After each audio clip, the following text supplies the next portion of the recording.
මේ අපි ඉන්නේ ඉතාමත් ඓතිහාසික ස්ථානයක් වෙන කිරින්ද රජමහා විහාරස්ථානයේ පිහිටලා තියෙන ගල්තලාව මතර තමයි අත්‍තරම මේ නැගලා ඉන්නේ. ඉතින් මෙන්න බලන්න ඈත ඉතියා ලස්සන මනරම් මුහුදු තීරයක් පේනවා. ඒ තමයි මේ කිරින්ද මුහුදු තීරය.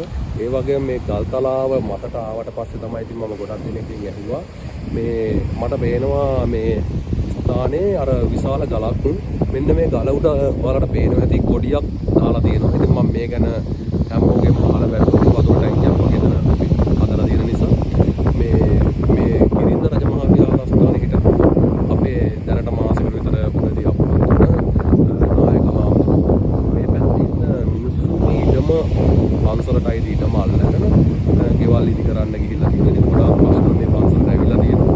ඉතින් මේ හාමුදුරුවෝ මොකද කරලා තියෙන්නේ මේ ගල උඩට නැගලා උපවාසයක් කරලා තියෙනවා. ගානේ වතුර ටිකක් වක්කොත් නැතුව උපවාසයක් කරලා තියෙනවා. මේ රජමහා විහාරස්ථානයේ සහ ඊඩම් සියල්ලම ආරක්ෂා කරලා දෙන්න කියලා. ඉතින් ඒ වෙලාවේ හිටපු බලධාරීන් ඇවිල්ලා මේ හාමුදුරුවන් මේ පන්සල සහ මේ භූමිය කිරින්ද රජමහා විහාරස්ථානයේ ලියලා තියෙනවා. ඉතින් මෙන්න මේ ඉතාමත් මේ වටිනා කතාවක් අපි මෙච්චර අපිට දැනගෙන හිටියේ නෑ.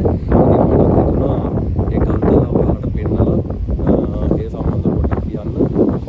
ඉතින් ඔයාලත් ආපු වෙලාවක මේ සම්බන්ධව තව ටිකක් තොරතුරු හොයලා බලන්න පුළුවන්.